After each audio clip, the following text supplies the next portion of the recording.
ప్రకటన గ్రంథము 8వ అధ్యాయం మొదటి వచనాన్ని మనం చదువుతాం. ఆయన 7వ ముద్రను విప్పినప్పుడు పరలోకమందు ఇంచుమించు అరగంట సేపు నిశ్శబ్దముగా ఉండెను. అంతట నేను దేవుని ఎదుట నిలుచు 7 దూతలను చూచితిని. వారికి 7 బూరలు ఇయ్యబడెను. చాలు, ప్రార్థన చేసుకుందాం. అందరూ కూడా కళ్ళు మూసుకునండి, ప్రార్థన చేద్దాం. పరిశుద్ధుడు అయిన మా తండ్రి, పరలోకమందున్న మా దేవా, సర్వాధికారి, కృపాసత్య సంపూర్ణుడా, నమ్మకమైన మా ప్రియ దేవ, ఈ దినమందు ఆరాధనలో మీరు మా మధ్యన ఉన్నారు ప్రభువా. ఇదిగో ఆరాధనలో మీరు చూపించిన దర్శనములను మీరు నెరవేర్చండి. ఎవరిని గురించి మాట్లాడారో వారి జీవితంలో నెరవేర్చండి. ఎవరైతే ప్రార్థించారో వారి జీవితంలో కార్యమును చేయండి. అలాగే ఈరోజు వాక్య పరిచర్యకు నన్ను నిలవబెట్టారు ప్రభువా. ఇదిగో నీ మాటలు నా ద్వారా పలికించి ఇక్కడున్న వారి హృదయాలను బలపరచండి. జరగబోయే సంగతులను స్పష్టముగా గ్రహించే మనస్సును మీరు దయచేయండి ప్రభువా. వినగలిగిన చెవులను మీరు దయచేయమని ప్రార్థిస్తున్నాం. సహాయం చేసి కృప చూపమని యేసు నామమున ప్రార్థిస్తున్నాము తండ్రి. ఆమేన్, ఆమేన్. మనము ప్రకటన గ్రంథమును గురించి కొన్ని 4 నెలలుగా మనం ధ్యానం చేస్తున్నాం. అనేక సంగతులు మనం తెలుసుకొని ప్రాముఖ్యమైన సంగతుల్లోనికి మనం వచ్చాం. ఇప్పుడు గడిచిన వారము సంఘం ఎత్తుబడుటను గురించి మనం మాట్లాడుకున్నాం. శ్రమలకు ముందు ఎత్తబడుతుందా, శ్రమలకు మధ్యలో ఎత్తబడుతుందా అన్న విషయం మీద వాక్యములో నుంచే సంగతులను మీకు చూపించి మాట్లాడటం జరిగింది. ఈరోజు మన అంశం ఏమిటంటే 7 బూరలు. ఇది మన అంశం. చాలా మందికి ప్రకటన గ్రంథం చదవటమే ఇష్టం ఉండదు. చాలా మంది ఏమన్నారంటే, ప్రకటన గ్రంథం చదివితే బ్రదర్ శోధనలు వచ్చేస్తాయి అని అన్నారు. కానీ నేను ఒక విషయం చెప్తాను. ప్రకటన గ్రంథం 1వ అధ్యాయం 3వ వచనంలోనే ఈ ప్రవచన వాక్యములు చదువువాడు ధన్యుడు. దేవుని వాక్యము చదువువారు ధన్యులంటే చదువువాడికి శోధన వచ్చేస్తుంది అని చెప్పటం ఇది పచ్చి అబద్ధమా కాదా? ఇది ఖచ్చితంగా సైతాను బోధ అవుతుంది, కానీ పరిశుద్ధాత్మ బోధ కానే కాదు. కాబట్టి ప్రతి ఒక్కరు కూడా బైబిల్ చదవాలి. ప్రకటన గ్రంథము ప్రతి వ్యక్తి కూడా చదవాలి. ఎందుకంటే జరగబోయే సంగతులు, జరిగిపోయిన సంగతులు నీవు చదవకపోయినా ఎక్కడో ఒక చోట వాక్యము రూపముగానో, బోధించే విధముగానో, పత్రికల రూపంగానో మీకు తెలుస్తాయి. కానీ జరగబోయే సంగతులను, బైబిల్లోని ఉన్న సంగతులను మనము నేర్చుకోవాలి. ఈరోజు నేను చెప్పబోయే అంశాన్ని మీరు శ్రద్ధగా వినండి. ఈ 7 బూరలు ఊదుతున్నప్పుడు భూమి మీద భయంకరమైన సంఘటనలు జరగబోతున్నాయి. భయంకరమైన సంఘటనలు. ఆ బూరలు పరలోకములో ఊదబడతాయి, భూమి మీద కాదు. ఈ 7 దూతలు ఒకరి తర్వాత ఒకరు నిల్చున్నారంట. మీరు ఎప్పుడైనా జెమిని టీవీకి ఒక యాడ్ ఇస్తారు, 2 బూరలు పట్టుకొని ఒక ఇద్దరు నిల్చుంటారు. మీరు 2-2 చూస్తుంటారు. కానీ దేవుని వాక్యంలోని పరలోకపు టీవీ ఏం చెప్తుందంటే 7 బూరలు పట్టుకున్న ఒక లోగో కనబడుతుంది. ఈ 7 మొట్టమొదటి దూత బూర ఊదినప్పుడు భూమి మీద ఏం జరుగుతుంది అన్నది రాయబడింది. ఈ బూర ఊదటం మనకి వినబడదు. చాలా మంది అనుకుంటారు ఈ బూర ఊదినప్పుడు మో అని మనకేం వినబడదు. మన కంపెనీలో పనిచేసినప్పుడు సైరన్ మనకు వినబడుతుంది, లంచ్ టైంకి, టీ టైంకి సైరన్ వినబడుతుంది. కానీ ఈ బూరలు ఊదినప్పుడు కనబడవు, మనకు వినబడవు. కానీ ఎన్నో బూర ఊదుతుందో భూమి మీద జరిగే సంఘటనలను బట్టి మనము గుర్తించవచ్చు. ఉదాహరణకు మీకు విషయం చెప్తాను. సింగపూర్లో ఉన్న వాళ్ళందరికీ బాగా తెలిసిన సంగతే, మనం గదుల్లో ఉంటుండగా ఉరుము సౌండ్ మనకి వినబడుతుంది. వర్షం వచ్చిందని చూసి చెప్తాం, చూడకుండా చెప్పేస్తాం. మనం చూడకుండానే చెప్పేస్తాం. అలాగే పరలోకములో బూర ఊదుతూ ఉన్నప్పుడు ఈ భూమి మీద ఏం జరగబోతుందో బైబిల్ రాయబడి ఉంది. ఈ సంగతిని ఎవరు తెలుసుకుంటారో అయితే పరలోకంలో ఇది 2వ బూర ఇది ఉంటుంది. అందుకే ఈ శ్రమ ఈ లోకములో కలిగిందని మనకు అర్థమైపోతాయి అన్నమాట. హల్లెలూయా, హల్లెలూయా. ఇంతకు ఈ బోరలు ఎప్పుడు ఊదపడతాయి? ఖచ్చితంగా శ్రమలకు ముందైతే ఊదపడు, ఆ సంగతి అందరికీ తెలిసిందే. కానీ ఈ 7 ఏళ్ల మహాశ్రమల కాలంలో ఎప్పుడు ఊదపడతాయి? బైబిల్ గ్రంథంలో ఒక 3 విషయాలు మీకు చెప్తాను.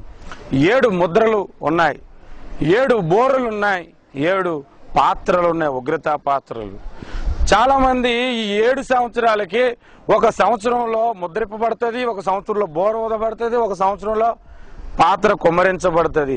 అలాగే 7 సంవత్సరాలకి సంవత్సరానికి ఒక బోర చొప్పున ఊదబడుతుంది, సంవత్సరానికి ఒక ముద్ర చొప్పున విప్పబడుతుంది, సంవత్సరానికి ఒక పాత్ర చొప్పున కుమ్మరించబడుతుందని పుస్తకాలు రాసేశారు. అది 200 300 పుస్తకాలు పేజీలు కూడా రాసేశారనమాట. కానీ వాక్యపు వెలుగులో మన సత్యాన్ని గ్రహిద్దాం. ఈ బోరలు ఈ అంత్యవారములో లేదంటే 7 సంవత్సరాల కాలములో ఎప్పుడు ఊదపడతాయి? ఈ 7 సంవత్సరాల కాలాన్ని 2 భాగాలు చేసాం మనం గడిచిన దినములలో. 2 భాగాల్లో మొదటి 3.5 సంవత్సరాలు, రెండవ 3.5 సంవత్సరాలు. మొదటి 3.5 సంవత్సరాలని అర్ధవారం అంటారు, రెండవ 3వ సంవత్సరాన్ని 3.5 సంవత్సరాలను రెండవ అర్ధవారం అని అంటారు. వారం అంటే 7 సంవత్సరాలని ఇశ్రాయేలీలు వారం అని పిలుస్తారు. 7 రోజుల్ని ఒక వారం అని ఎలా పిలుస్తారు, వాళ్ళు 7 సంవత్సరాలను కూడా ఒక వారం అని పిలుస్తారు. 7వ సంవత్సరాన్ని విశ్రాంతి కాలం అని పిలుస్తారని మనము గడిచిన దినముల్లో నేర్చుకున్నాం. అయితే ఈ బోరలు ఎప్పుడు ఊదపడతాయి? ఎవరికైనా ఐడియా ఉందా? చెప్పండి. ఎప్పుడు ఊదపడతాయి? మొదటి 3.5 సంవత్సరంలో ఊదపడుతున్నాయా, లేదా రెండవ 3.5 సంవత్సరంలో ఊదపడుతున్నాయా? ఎప్పుడైనా విన్నారా? దీని గురించి తెలుసుకున్నారా? అసలు ప్రకటన గ్రంథం ఒకసారి అయినా నేను చదవలేదన్నోళ్ళు చేతులు పైకెత్తండి. ఒక్కసారి కూడా నేను చదవలేదు అన్నోళ్ళు. కొత్తగా రక్షణలోకి వచ్చిన వాళ్ళు పర్వాలేదు, కానీ బైబిల్ గురించి తెలియని వాళ్ళు పర్వాలేదు, కానీ రక్షింపబడిపోయి సంవత్సరం అయినా మనం ఒకసారి కూడా ప్రకటన గ్రంథం చదవలేదంటే మనం సిగ్గుపడవలసిన విషయమే. కాబట్టి ఇక మీదట మీరు సిగ్గుపడకుండానట్లు అది చదివేసేయండి. హల్లెలూయా. ప్రకటన గ్రంథమును చదవాలి. నేను ఒక్క నెలలోనే ప్రకటన గ్రంథమును 16 సార్లు చదివాను. ఒక్క నెలలోనే కరెక్ట్గా కూర్చొని చదివితే 1.5 మొత్తం ప్రకటన గ్రంథం అయిపోతుంది. తెలుసా మీకు? అవి ఎన్నో అధ్యాయాలు కాదు, ఏమి 22 అధ్యాయాలు మాత్రమే ఉన్నాయి. అన్ని చిన్న చిన్న అధ్యాయాలే. 119వ కీర్తన అంత మాత్రం ఏ అధ్యాయాలు లేనే లేవు. ఈజీగా చదవచ్చు. న్యూస్ పేపర్ చదివే అంత సమయంలో ఈ ప్రకటన గ్రంథాన్ని మనం చదివేవచ్చు. కంటిన్యూగా మీరు 10 సార్లు కానీ చదివితే నేను చెప్పే మాటలన్నీ స్పష్టంగా మీరు గ్రహించగలుగుతారు. కనీసం ఈ ప్రకటన గ్రంథం మీద ధ్యానము చెబుతున్నప్పుడైనా రోజుకు ఒక అధ్యాయం చెప్పనైనా చదవండి. 22 రోజులకి ప్రకటన గ్రంథం పూర్తయిపోతుంది. హల్లెలూయా, హల్లెలూయా. కాబట్టి ఈ బోరలు ఎప్పుడు ఊదపడతాయి అని చెప్పడానికి నేను మొట్టమొదటిగా 5వ బోరను గురించి మీకు వివరణిస్తాను. 5వ బోర ఊదినప్పుడు ఆకాశము నుండి ఒక నక్షత్రము రాలి పడిపోయింది. నక్షత్రము అనగా దేవదూత. ఆ నక్షత్రము పడిపోయిన తర్వాత ఆ నక్షత్రాన్ని వచనము ఏమని పలుకుతుంది తెలుసా? అతడి చేతికి ఒక తాళపు చెవి ఇవ్వబడెను అని అన్నా. ఇప్పుడు పడిపోయింది నక్షత్రమా దేవదూత? దేవదూత అని మనకు అర్థమవుతుంది. కాబట్టి ఈమెకి ఈ దేవదూతకి ఇచ్చినటువంటి తాళము అగాధమును తెరిచిందంట.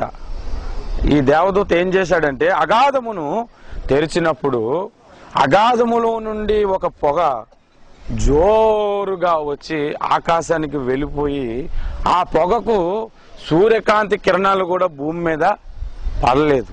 అంత దాన్ని ఏమంటారు, భయంకరమైనటువంటి ఒక పొగ పైకి వచ్చింది. ఆ పొగతో పాటు మిడతలు కొన్ని భూమి మీదకు వచ్చేసాయి. ఈ మిడతలు వచ్చినప్పుడు ఆ మిడతల కట్ట దేవుడు ఆజ్ఞాపించాడంట ఒక సంగతిని 3వ వచనంలో రాయబడి ఉంది. ఎవరైనా చదవండి.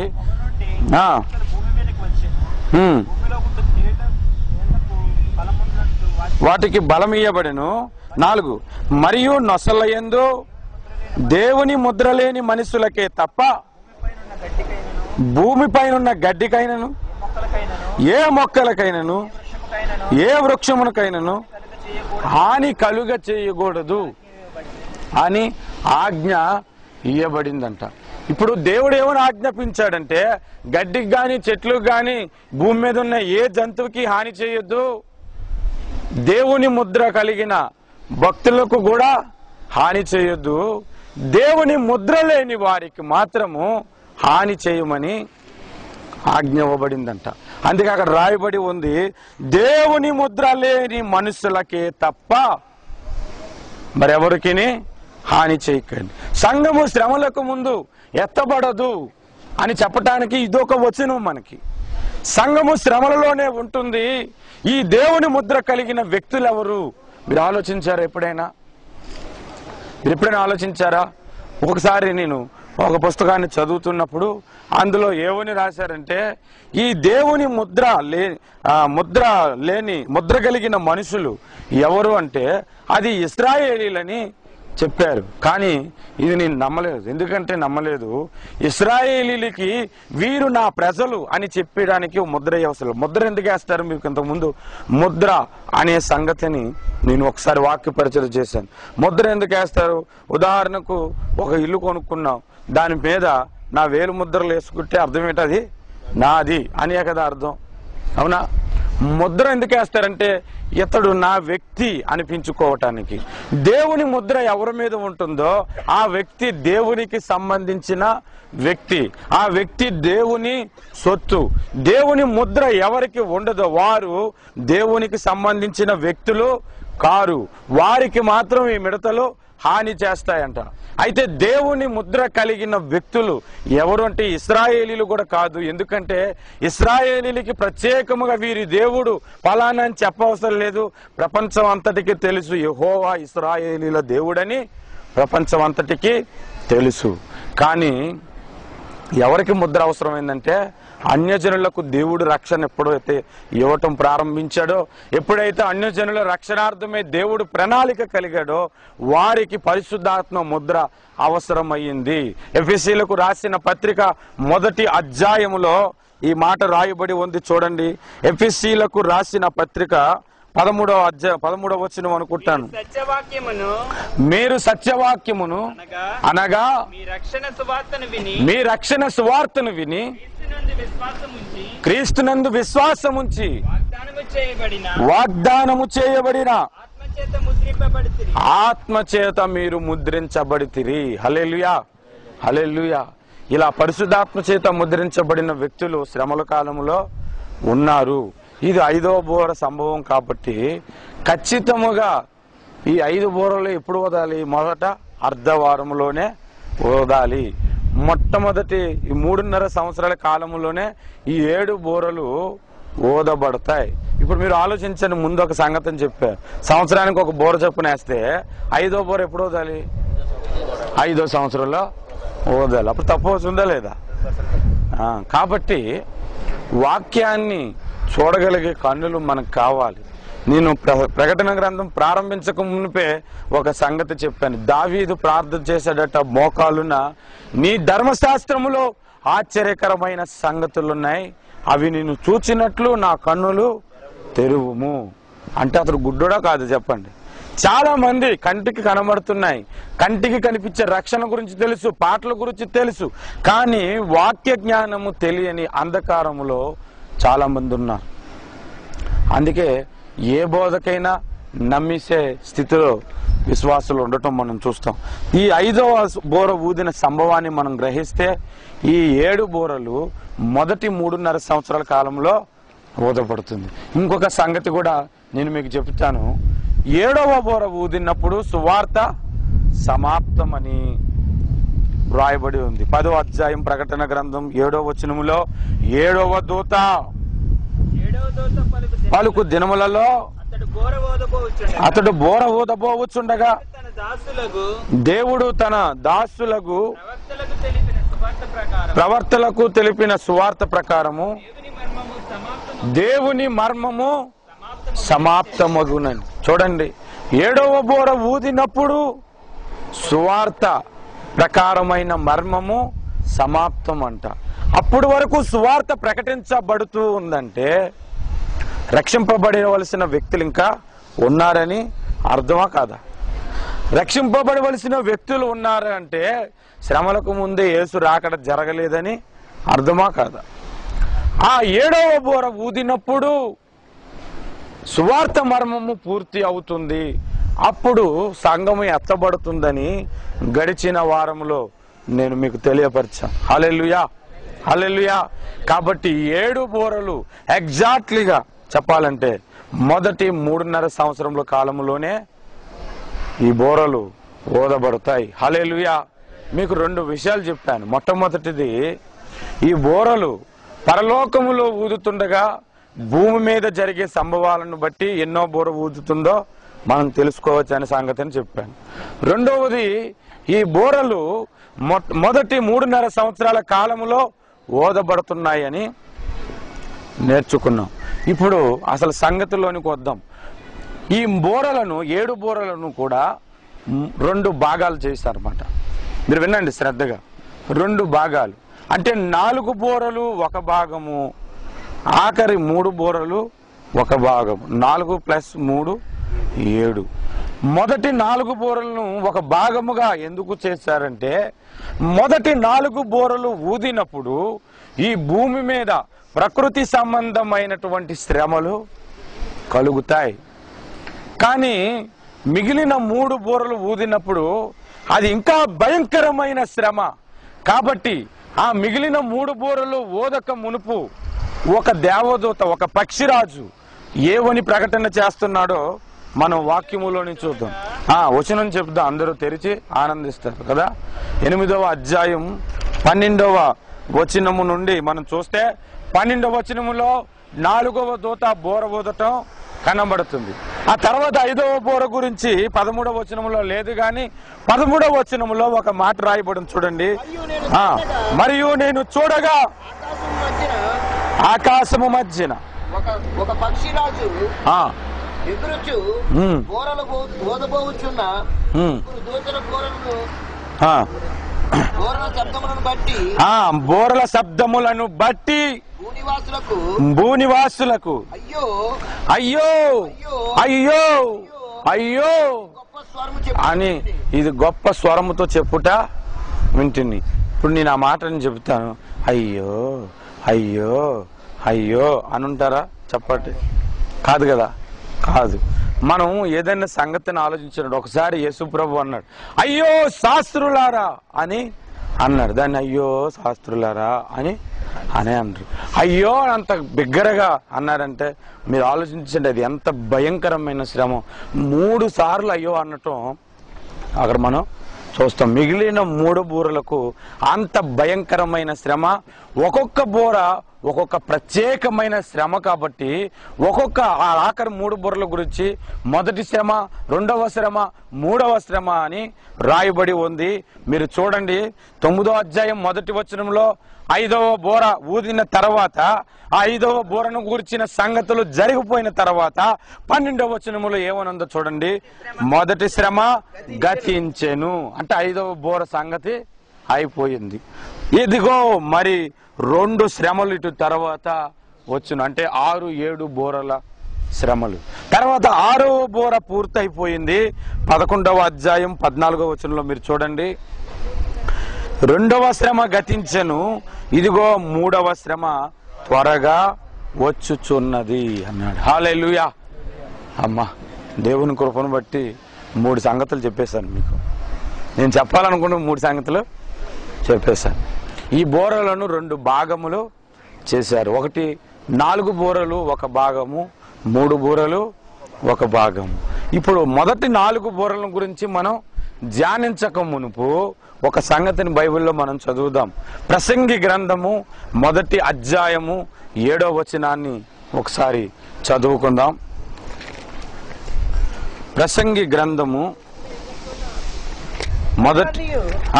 సముద్రములో పడును, అయితే సముద్రము నిండుట లేదు.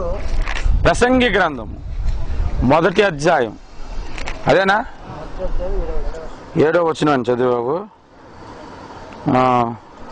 ఆకాశము క్రింద జరుగునది కాదు, 9వ వచనం చదువుదాం. మునుపు ఉండినదే ఇక ఉండబోవునది, ఇక జరగబో 3వ అధ్యాయం 15వ వచనం కూడా చూడండి. ముందు జరిగినదే ఇప్పుడు జరుగును, జరగబోనేది పూర్వమందు జరిగినదే. ఎందుకు ఈ మాట నేను చదివించానంటే, పాత నిబంధనలో జరిగిన ప్రతి సంఘటన క్రొత్త నిబంధనలో ఉంది. ప్రతి వ్యక్తిని గురించి క్రొత్త నిబంధనలో ఉంది. ఎవరిని గురించి అయితే ప్రస్తావించబడిందో అవసరమైన సంగతులన్నీ క్రొత్త నిబంధనలో ఉన్నాయి. పాత నిబంధనలో ఎర్ర సముద్రము 2 పాయలైపోతే అందులో నుంచి ఇశ్రాయేలీలు వెళ్ళుటను గురించి వ్రాయబడింది. ఇశ్రాయేలీలు ఆ సముద్రం మధ్య నుండి వెళ్ళిపోయారు. ఆ సంగతి క్రొత్త నిబంధనలో ఏమని రాయబడిందో తెలుసా? ఆ దినములో మోసేను బట్టి అందరూ సముద్రములోను మేఘములోను బాప్తిస్మము పొందిరి అని బైబిల్లో రాయబడింది. ఇలాగ అనేక సంగతులు పాత నిబంధనలో ఉన్న సంగతులు క్రొత్త నిబంధనలో జరిగాయి. మీకు ఉదాహరణకు దానియేలు గ్రంథమును గురించి నేను చెప్పినప్పుడు, అంచె దినములలో షద్రాక్ మెషక్ అబేద్నెగోల వంటి భక్తులు మనకి కావాలి, దేవుని సంఘములో కావాలి. ఎందుకంటే వారు కూడా ఆ రాజుకి నమస్కారము చేయమని చెప్పారు. అవునా?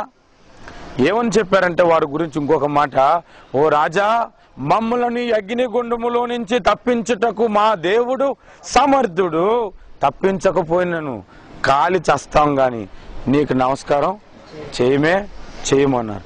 ఇలాంటి భక్తులు అంచె దినముల్లో ఎందుకు కావాలంటే, అంచెబద్ధ క్రీస్తుకి వెళ్ళి చెప్పాలి, ఈ ప్రపంచాన్ని పరిపాలిస్తే పరిపాలించావు గాని, దేవుడు అధికారం బట్టి నువ్వు పరిపాలిస్తున్నావు గాని ఎట్టి పరిస్థితుల్లో నీకు నమస్కారం చేయను, చచ్చిపోతాను గాని నీకు నమస్కారం చేయను. నా దేవుడు రక్షించాలనుకుంటే రక్షిస్తాడు, లేదంటే ఆయన కొరకు నేను చనిపోతాను అనుకునే భక్తుడే షద్రాక్ మెషక్ అబేద్నెగోలు. ఇలాంటి భక్తులు అవసరం. ఇలాంటి దానియేలు గురించి మనం చదువుకున్నాం. దానియేలు వంటి భక్తులు కూడా అవసరం. అయితే అంచె దినముల్లో ఎలాంటి భక్తులు అవసరము లేదంటే, మీకు ఒక వచనాన్ని చూపించి నేను సంగతిలోనికి వెళ్తాను. చూడండి, హెబ్రీలకు రాసిన పత్రిక 12వ అధ్యాయములో, ఎఫెసీయులకు రాసిన పత్రిక 12వ అధ్యాయం 16వ వచనం, ఒక పూట కూటి కొరకు తన జ్యేష్ఠత్వపు హక్కును అమ్మివేసిన ఏసావు వంటి భ్రష్టుడైనను వ్యభిచారి అయినను ఉండునేమో అనియు జాగ్రత్తగా చూచుకుని.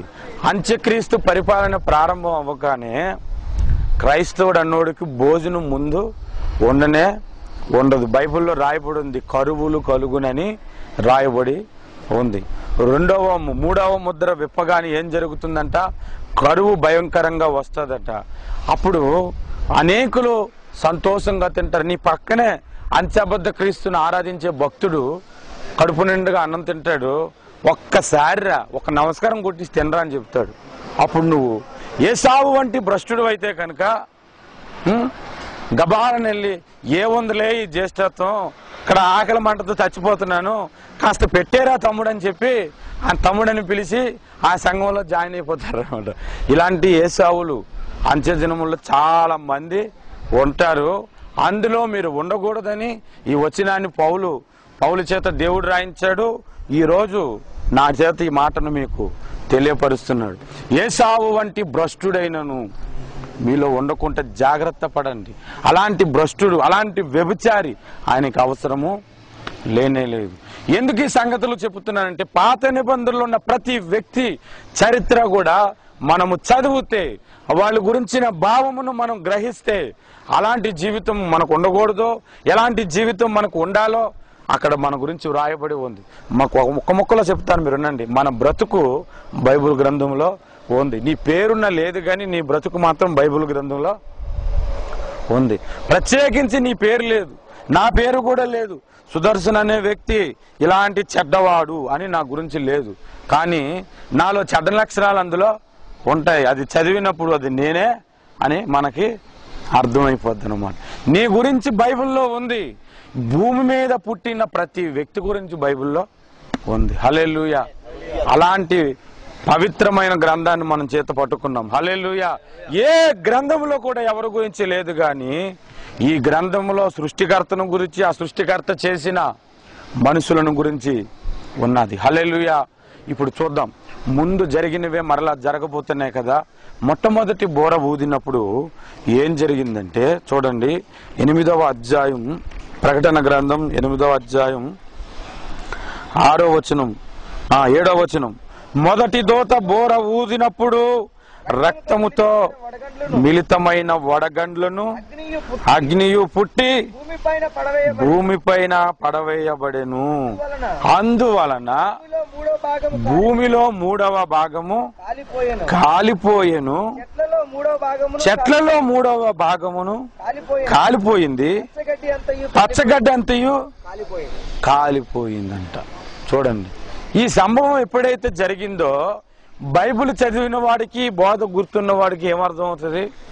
మొట్టమొదటి బోర ఊదబడింది, పరలోకములో మొట్టమొదటి బోర ఊదబడిందిరా బాబు. అందుకే అగ్ని వడగండ్ల వర్షము పడిందని మనకు అర్థమైపోయింది. ముందు జరిగినదే మరలా జరుగునున్నాడు కదా. ముందు ఎక్కడ జరిగింది ఇది మీ అందరికీ తెలుసు. సొదొమ గొమొర పట్టణంలో అగ్ని గంధకముల వర్షం దేవుడు కురిపించాడు. నిర్గమకాండం 9వ అధ్యాయం 20వ వచనంలో కూడా మీరు చూస్తే అగ్ని వర్షము ఫరో కాలములో కురిసింది. మోసే చేయి చాపాడట, చేయి చాపగానే అగ్ని వర్షం రమ్మన్నాడు, వచ్చేసింది. హల్లెలూయా, హల్లెలూయా. ముందు జరిగిన సంగతులే జరగబోతున్నాయి. మీరు ఆలోచించండి, గడ్డంతా కాలిపోయి, మొక్కలన్నీ కాలిపోయి, తర్వాత చెట్లన్నీ కాలిపోతే అక్కడ ఆ పొగకి బాగా చల్లగా ఉంటుందా, వేడిగా ఉంటుందా? చెప్పాలి. వేడిగా ఉంటుంది. అబ్బాబ్బా అంటాం కదా. అవును, మేము రాత్రి ప్రార్థనకి వెళ్ళాం. ఆ పక్కనే దెయ్యాల పండగ కదా, ఆ కాగితాలు కాల్చేస్తున్నారనమాట. ఆ పొగ వచ్చేస్తుంది, గొంతు మండిపోతుంది. బైబిల్ తెరిస్తే బూడిదొచ్చి బైబిల్ మీద పడుతుంది. అయినా మేము ప్రార్థన చేసుకున్నాం. నాకు మాత్రం ఒక సంగతి గుర్తుకొస్తుంది. రేపు నేను చెప్పబోయే అంశానికి దేవుడు ఒక చక్కని మార్గాన్ని నాకు చూపించాడు అని. హల్లెలూయా కదా.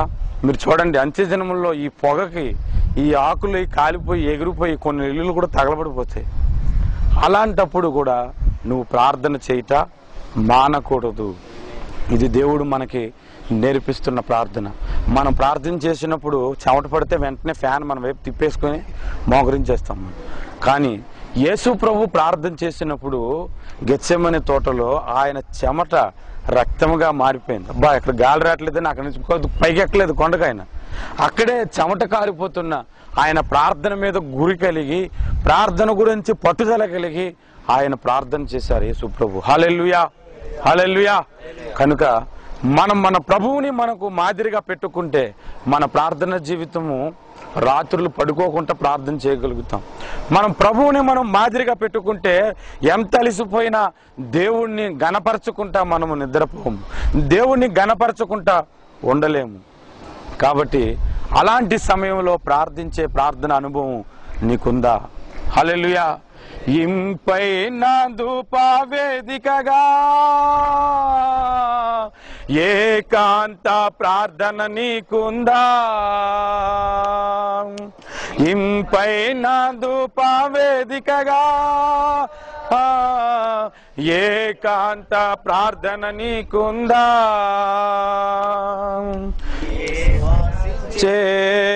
దీన మనసుందా? యేసు ఆశించే. మీరు ఎవ్వరు చప్పట్లు కొట్టకండి, నేను కొట్టుకుంటాను చప్పట్లు. రావయ్యా యేసయ్యా వేగమే రావయ్యా, రావయ్యా యేసునాద వేగమే రావయ్యా, రావయ్యా యేసయ్యా వేగం. హల్లెలూయా, హల్లెలూయా. ఆయన పిలిచాం కానీ ప్రార్థన లేకపోతే చాలా కష్టం అండోయ్. ప్రార్థన ప్రతి వ్యక్తికి అవసరము. హల్లెలూయా. తర్వాత 2వ బోరను గురించి మనం ఆలోచిద్దాం. 8వ వచనం చదివితే, 2వ దూత బోర ఊదినప్పుడు అగ్ని చేత మండుచున్న పెద్ద కొండ వంటిది ఒకటి సముద్రములో పడవేయబడును. అందువలన సముద్రములో 3వ భాగము రక్తమైపోయింది. సముద్రములోని ప్రాణము గల జంతువులలో 3వ భాగము చచ్చెను. ఓడలలో 3వ భాగము నశించెను. ఈ షిప్పింగ్ ఓనర్స్ ఉన్నారు చూసావా, అనేకులు అడుక్కు తింటారు ఆ రోజు. నేను చెప్తున్నాను చూడండి. ఇప్పుడు నేను ఓనర్ని, మీకు ఉద్యోగం ఇచ్చాను రా, అలా కూటు బిల్డింగ్ ఇలా కూటు అని చెప్పేవాళ్ళందరూ ఒక్కసారిగా ఈ బోర ఊదినప్పుడు అడుక్కు తింటారు. చెప్తున్నాను చూడండి. ఆస్తులు పోతే, షిప్పులు మునిగిపోతాయి, సముద్రం అంతా రక్తమైపోతుందట. మీరు ఆలోచించండి. బీచోటిని ఇల్లు కొనుక్కోబాకండి, నా మాట ఏంటి. ఇల్లులు కొనుక్కుంటే కనుక ఖచ్చితంగా సునామీ, పెద్ద సునామీ వస్తుంది. 2005లో చిన్నది కదిలినందుకే 3 దేశాలకు ఎఫెక్ట్ అయిపోతే, కొండ వంటిది ఒకటి సముద్రంలో దేవుడు పడేయమని చెబుతాడంట దూతకి. నేను ఎప్పుడో చిన్నప్పుడు చూశాను ఆంజనేయుడు కొండని ఇలా పట్టుకుని రావటం. ఇది నిజమో కాదు నాకు తెలియదు, కానీ దేవుడు ఆజ్ఞాపిస్తే మాత్రం దూత ఒక గంట తీసుకొచ్చి పడేసి దేవునికి స్తోత్రం కలిగి. హల్లెలూయా. ఈ కొండ పడగానే చేపలు, అక్కడున్న జంతువులు చనిపోయి సముద్రం అంతా రక్తం అయిపోద్దట. ఇప్పుడు మీరు ఆలోచించండి, మునుపు జరిగినదే మరలా జరుగునన్నాడా లేదా? ఎక్కడ జరిగింది ఈ సంభవము? మోసే గురించి రాసిన సందర్భంలో ఉంది. నిర్గమకాండం 7వ అధ్యాయం 20వ వచనములో ఆ నది అంతా రక్తమైపోవును గాక అన్నాడు మోసే. రక్తమైపోయింది నది అంతా. స్నానం చేయటానికి ఉదయాన్నే ఈయన వెళ్ళిపోయాడు. నదిని, సూర్యుడిని ఆరాధించేవాడు ఫరో. ఆయన పూజించిన నదిని రక్తముగా మార్చేసే శక్తి దేవుని భక్తుడికి ఇచ్చాడు. హల్లెలూయా, హల్లెలూయా. ఉదయాన్నే ఆ నీళ్లను చూసి నమస్కారం చేయటానికి వెళ్ళినటువంటి ఫరో నీళ్ళంతా రక్తమైపోయింది. హల్లెలూయా. 78వ కీర్తనలో కూడా ఈ మాట రాయబడి ఉంది. చూడండి, 78వ కీర్తన 44వ వచనంలో ఏముందో. ఐగుప్తీయులు త్రాగలేకుండా నైలు నది కాలువలను, వారి ప్రవాహ జలములను ఆయన రక్తముగా మార్చాను. ఆయన రక్తముగా మార్చాను. ఈ జాలర్లు చాలా మంది మా వాళ్ళు తప్పుపోయారండి, కాస్త గెంతి కొద్దిగా రక్షించండి అని ఎంత డబ్బు ఇచ్చినా గెంతరు. ఎందుకంటే వాళ్ళు నీటిలో అయితే గెంతుతారు, కానీ రక్తంలో ఆవిడ గెంతుతారు చెప్పు. మీరు ఆలోచించండి. చాలరా బాబు, నాకు నీలాంటి ప్రాణమే, వాళ్ళ గురించి నా ప్రాణం నేనెందుకు పెట్టాలి? కర్నూలులో వర్షం వచ్చి మునిగిపోతే ఒక్కొక్కరు 5,000 10,000 తీసుకుని రక్షించారు, కానీ ఆ దినాల్లో రక్షించడానికి రక్షకుడే ఇంకొకడు ఉండడు. కనుక 2వ బోర సంభవము ఇలా జరగబోతుంది. ఖచ్చితంగా ఇలాగే జరుగుతూ ఉంది. ఎందుకంటే దేవుడు చెప్పిన ఏ మాట అయినను నిరర్ధకము కానెరదు. దేవుడు చెప్పిన ఏ మాట అయినను జరగక మానదు. ప్రభు ఒక మాట చెప్పారు, ఆకాశము గతించిపోవు, భూమి పోకుండా కనబడకుండా పోతుందేమో, నా మాటలు నెరవేరకుండా, నా మాటలు జరగకుండా మాత్రం ఉండదని యేసు ప్రభు సెలవిచ్చారు. కనుక మనం ఆలోచిద్దాం. 3వ దూత బోర ఊదినప్పుడు ఏం జరుగుతుందో 10వ వచనం చూడండి. 3వ దూత బోర ఊదినప్పుడు దివిటి వలె మండుచున్న యొక్క పెద్ద నక్షత్రము ఆకాశము నుండి రాలి నదుల 3వ భాగము మీద నీటి బుగ్గల మీదను పడెను. ఆ నక్షత్రమునకు మాచిపత్రి అను పేరు. ఇప్పుడు మీరు చూడండి, నదులు, నీటి బొగ్గలు, వాటర్ ట్యాంకుల్లో ఈ మాచిపత్రి అనే నక్షత్రం పడిపోతుంది. పడిపోగానే మాచి అనే పదానికి అర్థం ఏంటంటే చేదు అని అర్థం. ఇర్మియా గ్రంథములో కూడా ఇదే మాట రాయబడి ఉంది. చూడండి, ఇర్మియా గ్రంథము దయచేసి తెరిచి చూడండి. 23వ అధ్యాయం 15వ వచనంలో ఏమని రాయబడిందో. ఇర్మియా గ్రంథం 23వ అధ్యాయం 15వ వచనం. కావున సైన్యములకు అధిపతియగు యెహోవా ఈ ప్రవక్తలను గూర్చి సెలవిచ్చినదేమనగా, యెరూషలేము ప్రవక్తల అపవిత్రత దేశమంతటా వ్యాపించెను గనుక తినుటకు మాచిపత్రియు త్రాగుటకు చేదు నీళ్లను నేను వారికి ఇచ్చుచున్నాను అన్నాడు. హల్లెలూయా.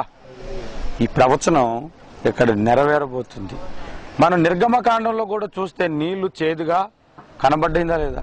చేదైన నీళ్లను దేవుడు చూపించాడు. కాబట్టి ముందు జరిగినదే జరగబోనట్లుగా ఇక్కడ సంగతిని చూడండి. మనం ఆలోచిద్దాం. ఉదయాన్నే లేచి కడుపులో కొంతమంది మంచినీళ్ళు తాగే అలవాటు ఉంటుంది. వెళ్ళిన వెంటనే ట్యాప్ ఇప్పుకొని వాటర్ పట్టుకొని తాగుతాడు. అక్కడ గిలగిల్లాడి కొట్టి చచ్చిపోతాడు. ఏమైందమ్మా అని అందరూ ఏడుస్తుంటుంటారు. కొంతమంది లేచిన వెంటనే ఉదయాన్నే నీళ్ళు తాగకపోయినా టీ తాగుతారు. మా ఆవిడ ఏం చేద్దంటే నీళ్ళు పట్టి టీ చేస్తారు ఆ చేదు నీళ్ళతో. ఇద్దరు కూర్చొని టీ తాగుతారు. కొంచెంసేపు గిలగిల్లా కొట్టుకొని ఆలును చచ్చిపోతారు. అనేకులు చనిపోతారు. ఎందుకు చచ్చిపోతున్నారంటే అప్పుడు వార్తాపత్రికల్లో ఒక సంగతిని ప్రకటన చేస్తారు.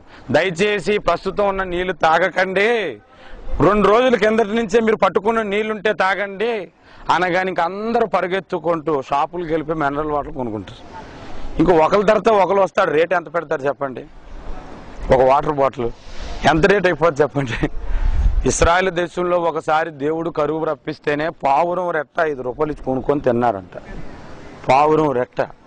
మా చిన్నప్పుడు మేము అందరం క్రికెట్ ఆడుకుంటాం. మన ఇంటి ముందు ఆడుకుంటే మా ఫ్రెండ్ ఒకడు ఉన్నాడు, గోపి అని. వాళ్ళ అమ్మ పిలిచి, అరే చద్దన్నం తింది కానీ రారా, ఆ ఇంటి మీద ఆరేసిన ఒడని పట్టుకొని రారా అని అంటే ఈ పరిగెత్తికి వెళ్ళిపోయి ఒడుము పట్టుకొచ్చేసి, ఒడుము తెచ్చు కదా నంచుకోవటానికి, అన్నంతో నంచేసుకుంటుంటే వాళ్ళ అమ్మకు వాసన వచ్చిందంట. ఏట్రా ఈ వాసన అని. ఏంట్రా అంటే నువ్వు పెట్టా కదమ్మా ఆ ఒడాలని అన్నట్టు. ఇలా చూస్తే అది కోడిపి రెట్ట. అది ఎండిపోయి ఒడాలతో కలిసిపోవటం వల్ల ఇటు తినేస్తున్నాడు. అప్పటి నుంచి వాడికి కోడిపి గోపి అని పెట్టేశారు పేరు కదా. ఊరికినే తినరు కానీ డబ్బులు ఇచ్చి కూడా తినిపించాడట దేవుడు ఒకసారి. అందుకే బైబిల్లో ఒక మాట ఉంది, గనులనైనా నువ్వు మేపవా, గడ్డిని కూడా తినిపించేగా. మనం ఏదో అనుకుంటాం, నేను తిన్నాను, నేను ఏదనుకున్నారా? రాజుల కుటుంబంలో పుట్టాను, తింటే బిర్యానీ తింటాను, లేదంటే పెరుగన్నం తింటాను. అన్నోడిని కూడా గడ్డి తినిపించే రోజులు వస్తాయి. హల్లెలూయా. కనుక మనం జాగ్రత్త పడదాం. ఈ సంభవాలను మనం ఆలోచిస్తే ఎంత భయంకరమైన దినాలండి ఇవి. అనేకులు చనిపోతారు. ఆఖరిలో ఆశీర్వాదకరమైన ఒక మాట చెబుతాను. ఎంత ఆశీర్వాదకరమైన మాట అంటే అది మీరు ఆశ్చర్యపోతారు నేను చెప్పిన తర్వాత. 4వ దూత గురించి మనం ఆలోచిద్దాం. 4వ దూత బూర ఊదినప్పుడు సూర్యచంద్ర నక్షత్రములలో 3వ భాగము చీకటి కమ్మును. చాలు, చీకటి కమ్మును. 2 గంటలకి మరలా చీకటి అయిపోయింది. 3వ భాగము అంటే 12 గంటలు డే ఉండదు, 2 గంటలకే చీకటి అయిపోతుంది. ఒకసారి యేసు ప్రభువుని సిలువలో వేసినప్పుడు 12 గంటలకి అంతా అంధకారం అయిపోయిందంట. అప్పుడు అందరికి గుర్తుకొస్తాయి ఈ సంగతులు. అంతా చీకటి అయిపోద్ది. ఐగుప్తులో కూడా ఒకసారి ఇదే అద్భుతమును దేవుడు చేయించాడు. ఐగుప్తు అంతా కటిక చీకటి కమ్మేసిందంట. అప్పుడులోని ఎలక్ట్రికల్ లేవు కదా, ఈ దీపాలు పెట్టుకుంటే ఇవి కూడా ఆరిపోతున్నాయి. ఒకరినొకరు చూసుకోలేదు. నేను 10 కమాండ్మెంట్స్ పిక్చర్ చూసినప్పుడు ఆ మూవీ ఎలా తీసారంటే అసలు ఒకరి ముఖం ఒకరు చూసుకోవడం, ఆ కళ్ళలో వెలుగు తప్ప ఇంకేమీ కనబడదు. అంత కటిక చీకటి. ఇప్పుడేమో ఆంధ్రాలోని రోజుకి 10 గంటలు కరెంటు తీసేస్తున్నారని బాధపడుతున్నారు కానీ 4-5 రోజులు అసలు కరెంటే కనబడదు, వెలుగు కనబడదు. అంతా చీకటి, భయం అయిపోతుంది. హల్లెలూయా, హల్లెలూయా. ఇవి ఈ 4 దూతలు బూరలు ఊదినప్పుడు జరిగే సంభవాలు. ఇప్పుడు మిగిలిన 3 శ్రమలను గురించి అనగా 3 బూరలను గురించి మనం ధ్యానం చేద్దాము. చూడండి, 9వ అధ్యాయంలో 5వ బూర ఊదినప్పుడు ఇక్కడ మనకు మిడతలు పాతాళములో నుండి వచ్చుట కనబడుతున్నాయి.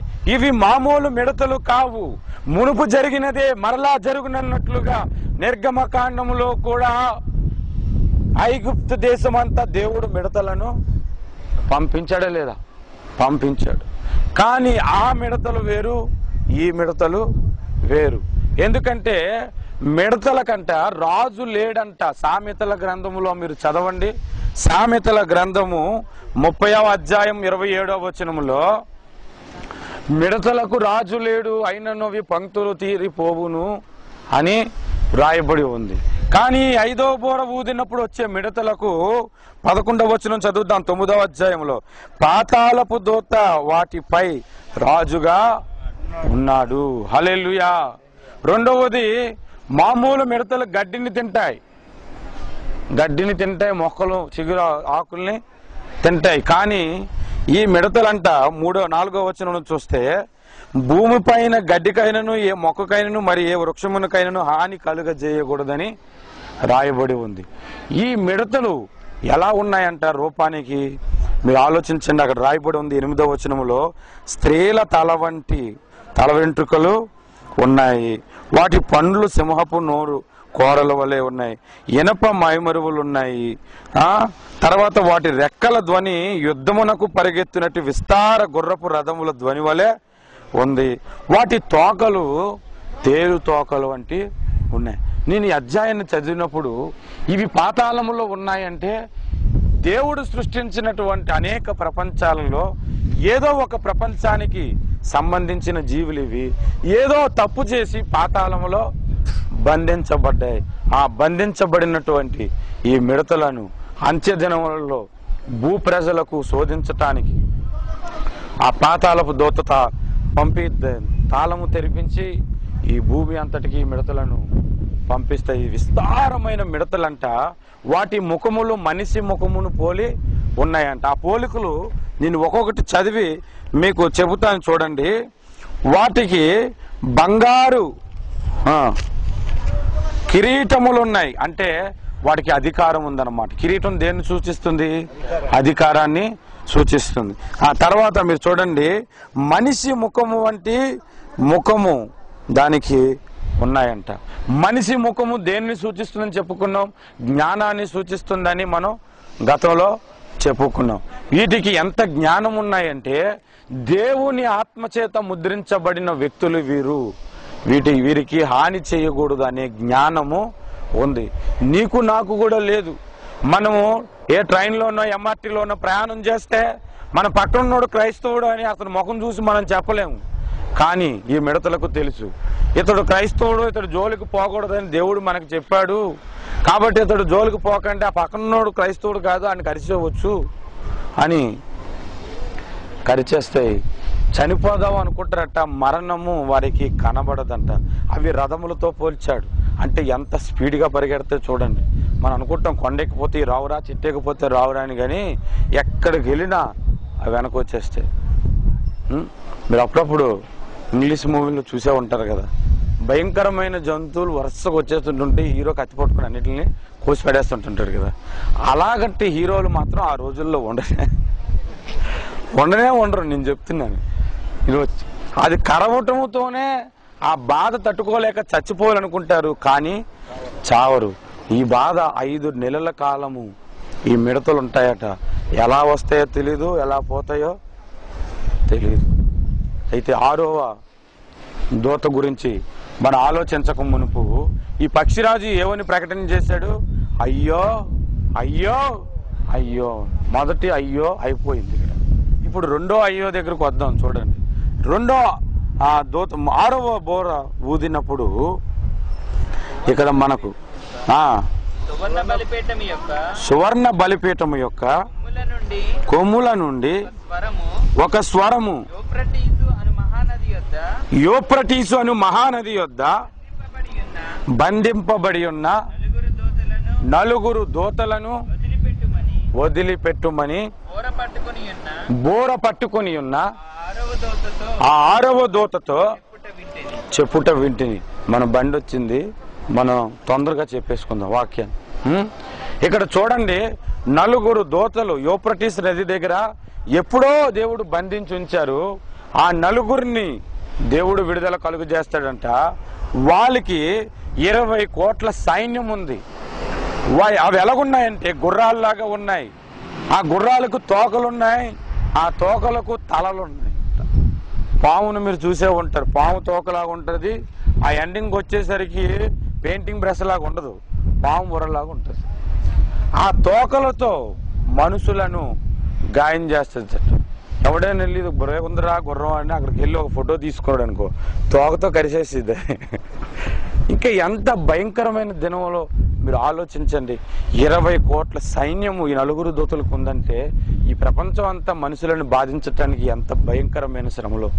ఆ దినములలో అబద్ధ క్రీస్తు ఏం చెప్పుకుంటాడంటే, ఇదంతా నా ప్రభావమే, నన్ను సరిగ్గా మీరు ఆరాధించట్లేదు, అందుకే ఇవన్నీ జరుగుతాయి. నేను ముందే చెప్పాను, మీకు ఆశీర్వాదకరంగా ఒక మాట చెప్తాను. ఈ 7 బూరల వలన క్రీస్తు సంఘానికి ఏ హాని జరగదు. దేవునికి స్తోత్రం కలుగుతుంది. హల్లెలూయా. ఎలా చెప్పానో తెలుసా ఈ పాయింట్ని నేను, మీరు వినండి. ఈ బూరలు అబద్ధ క్రీస్తు పంపించేవి కాదు, దేవుడు పంపించేవి. దేవుడు తన సంఘాన్ని శ్రమల పాలు చేయడు అన్నది నిజమే. ఎలాగంటే ఆయనే శోధించి శ్రమలలో పెట్టడం, మనం శ్రమలకు అప్పగిస్తాడంతే. గెలిచిరారా నా కొడక, నువ్వు గెలిచిరా, జయించేవానికి నేను జీవకిరీటం ఇచ్చేదనని దేవుడు వాగ్దానం చేసి పంపించాడు మనకు. అది హల్లెలూయా. జయించిన వానికి నాతో పాటు నా సింహాసనం మీద కూర్చుండనిత్తునన్నాడు. జయించిన వానికి మరుగై ఉన్న మన్నాను భుజింపనిత్తునన్నాడు. అవునా లేదా? అందుకు దేవుడు శోధనలోనికి మనల్ని పంపిస్తాడు కానీ ఆయనే ప్రత్యేకించి శోధించడు.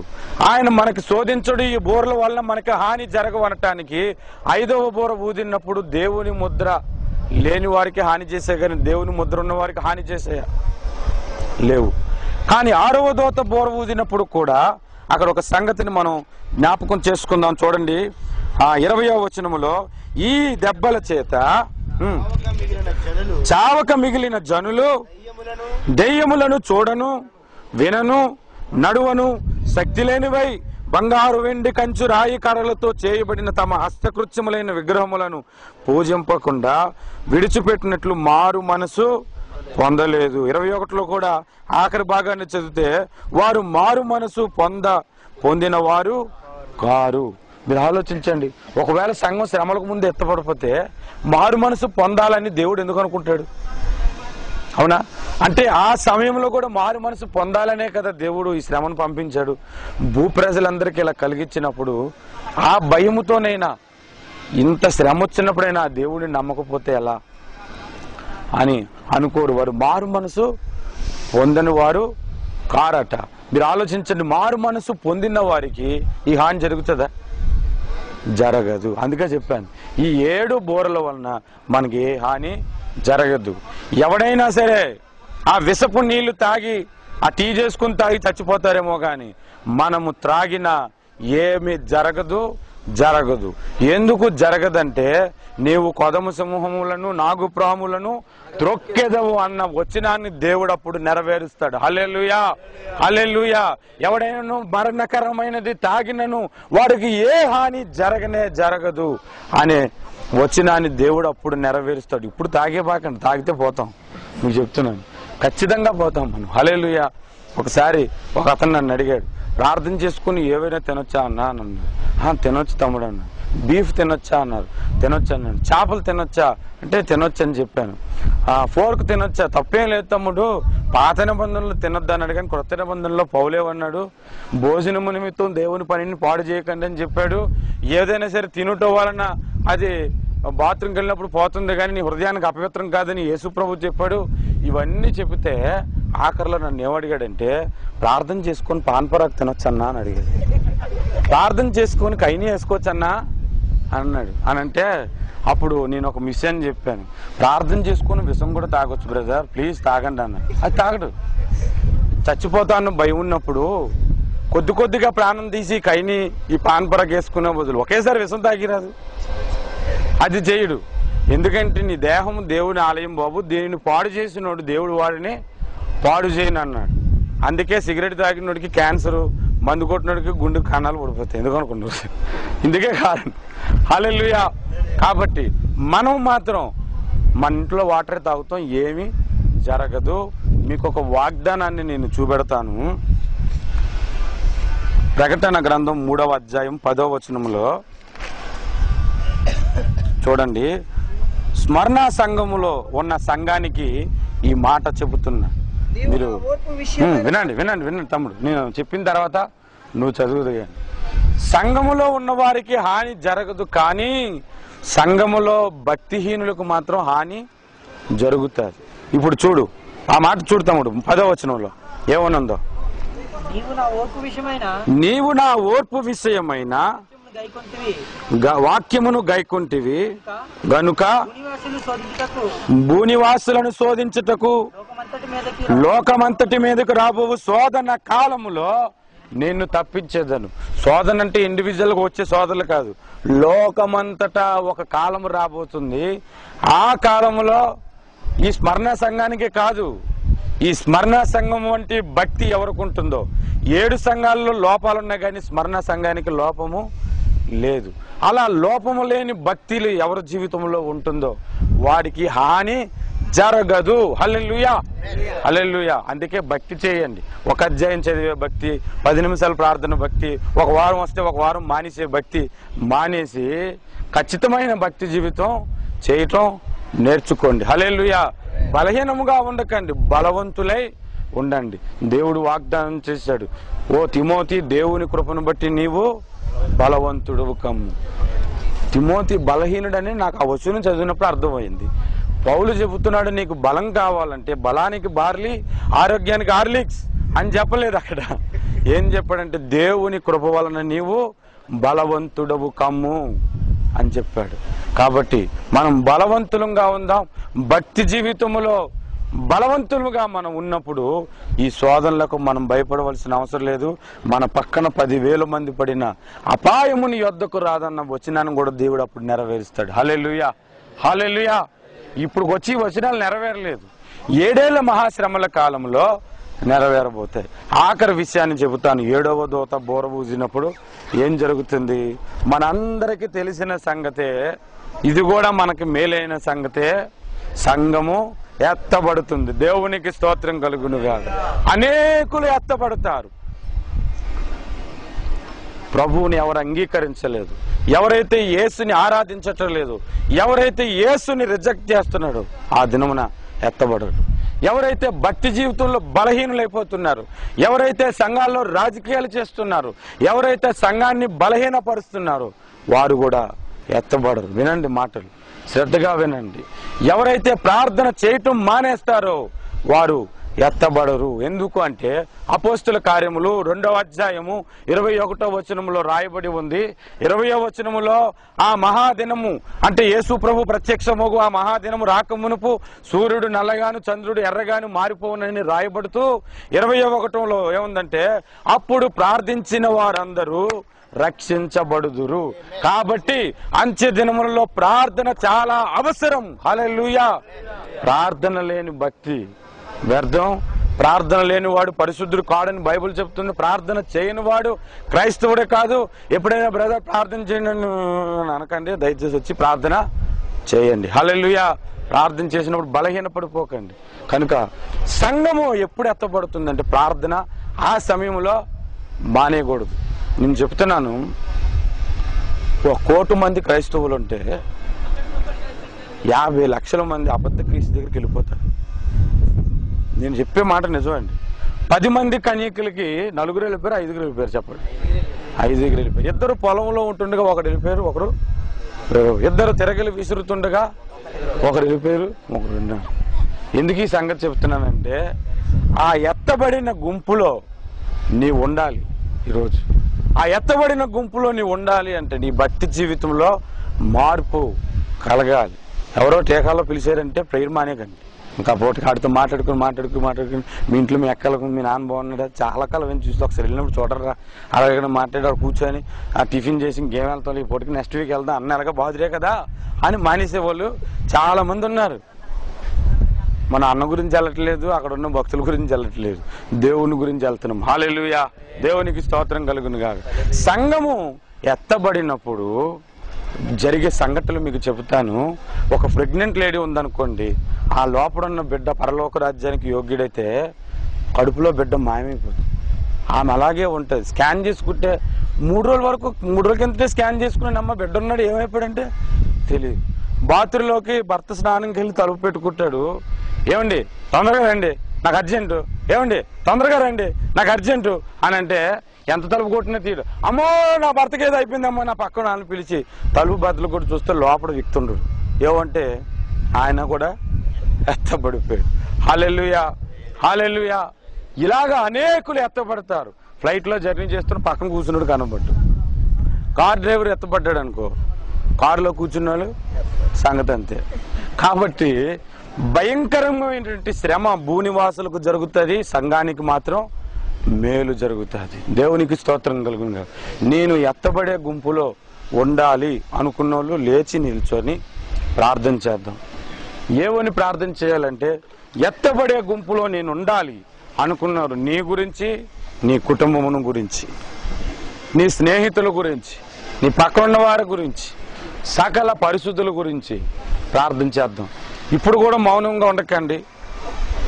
ప్రార్థన అవసరాన్ని ఇప్పుడే నేను మీకు తెలియపరిచాను. ఎంత ప్రార్థిస్తావో, ఎంత కన్నీరు కార్చుతావో అదేది కూడా వ్యర్థముగా పోదు. నీ బ్రతుకులు ఆశీర్వాదకరమై నీ జీవితంలోకి వస్తాయి అవన్నీ. యేసు రాకడలో ఎత్తబడే గుంపులో నేను ఉండాలి నాయన. అందుకే ఈ మాటలు నాకు నేను వినిపించావు. రక్షణ బాప్తిజం పొందినప్పుడు ప్రారంభమైంది, అది ముగింపు కాదు.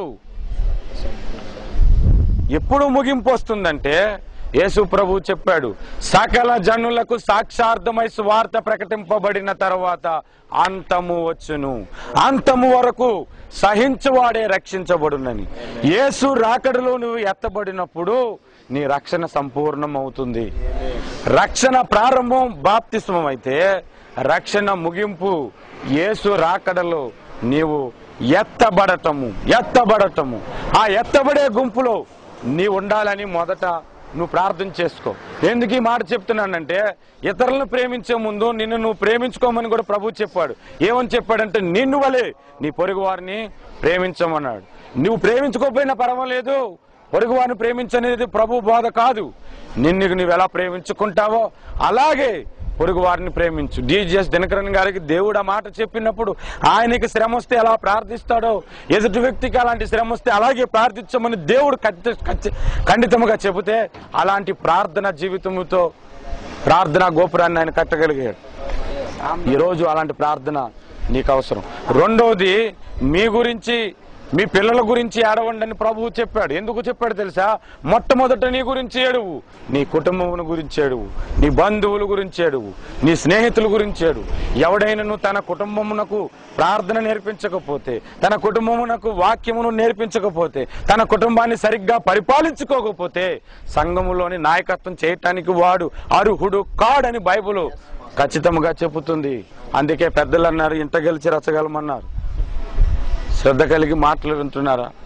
నీ కుటుంబం ఇంకా రక్షణ అనుభవంలోనికి రాలేదంటే నీకు తిండి ఎలా సహిస్తుంది? వారు నరకానికి పోయి భయంకరమైన వేదనలో ఉండుట నీకు సంతోషమా? కన్నీరు కార్చి ప్రార్థించటం మొదలుపెట్టు. నీ బంధువుల్లో, మీ చిన్నాళ్ళు, మీ పిన్నులు, మీ ఇంటి వారందరికీ రక్షణ అనుగ్రహిస్తానని దేవుడు ఎందుకు వాగ్దానం చేశాడు తెలుసా? ఈవెన్ మీ ఇంట్లో ఉన్న పని మనిషితో సహా రక్షింపబడాలనేది దేవుడి కోరిక. ప్రార్థన చేద్దాం వాళ్ళందరి గురించి. ఎత్తపడే గుంపులో వారు ఉండాలి. సువార్థికులు లేవనెత్తున్నాను, వాళ్ళ హృదయాలను పగిలినట్లుగా, వాళ్ళ హృదయాలను పొడవబడినట్లుగా పేతురు వలె వాక్యము చెప్పగలిగిన భక్తులను మీరు లేవనెత్తండి తండ్రి. అయా బలపరచండి నాయన, మీ శక్తితో నింపండి తండ్రి. నన్ను రక్షించారు, నా కుటుంబమును రక్షించండి, నా స్నేహితులు, నా బంధువులను రక్షించండి, నా కుటుంబాన్ని రక్షించండి, నా గ్రామాన్ని రక్షించండి, నా ఊరిని రక్షించండి ప్రభా. నా దేశము నీ కొరకు సంపాదించే బిడ్డగా నన్ను మార్చండి నాయన. నా దేశమును నీ వైపు తిరిగిన బిడ్డలుగా మార్చే కృపతో నన్ను నింపండి నాయన. ప్రార్థన చేద్దాం, ప్రతి ఒక్కరూ ప్రార్థన చేద్దాం. ఈరోజు ప్రసంగంతో నువ్వు బొస్సు కొట్టడం మొదలు పెడుతున్నావేమో, చివరి దాకా అలాంటి పౌరుషంతోనే ఉండు. నీ ముందు ఓదబడుతున్న ఏ పాములోడైనా సరే వచ్చి ఊదితే కనుక చల్లారిపోవద్దు. ఈ అనుభవంతో నీ కుటుంబం రక్షణలోకి వచ్చేంత వరకు, నీ స్నేహితుడు రక్షణలోకి వచ్చేంత వరకు ప్రార్థన చేయడం మానద్దు, ఆపొద్దు. ప్రార్థన చేయి వారందరి మీద తన ఆత్మను కుమ్మరిస్తానని దేవుడు వాగ్దానం చేశాడు. ప్రార్థన చేద్దాం. Let's prayer. అందరూ కూడా ప్రార్థన చేద్దాం. రెండు చేతులు పైకెత్తుదాం, స్వరం ఇప్పుదాం. ప్రభు మాట్లాడుతున్నాడు. నేను ప్రార్థన నడిపించిన ఎవరికి వారు ప్రార్థన చేయవలసిందే. ప్రార్థన ఆపడానికే నేను ప్రార్థన చేస్తాను. ప్రార్థన చేయాలి, ప్రతి ఒక్కరు కూడా చేయాలి. గ్లోరీ దరబలర శందరి ఓరి మలరి కమల రబ